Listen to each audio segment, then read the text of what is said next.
مثل ما شفتوا كل المشتركين اليوم متأثرين بمقاطع الفيديو اللي شافوها في الشاشات،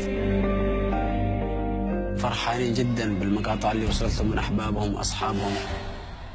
بس أنا للأسف فريق عرب أيدل ما قدر يروح اليمن. بس أنا أحب بلادي، أحبها، أحب أهلها وناسها، أعشقها، أحب كل شيء فيها. مش منتظر أي فيديوهات تثبت لي حب الناس لي، وعارف إن عندي جمهور كبير جدا واثق من هذا الشيء.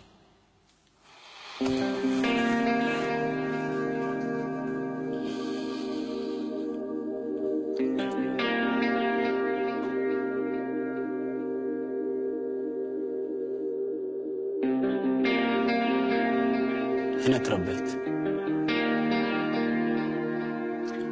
وهنا المدرسة اللي درست فيها، وهذا الحديقة اللي بروح ألعب فيها أنا وأولادي، وهذا الملعب اللي ألعب فيه أنا وأصحابي.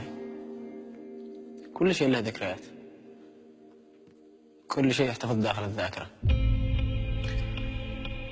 وهنا أنا، وهنا أنتو.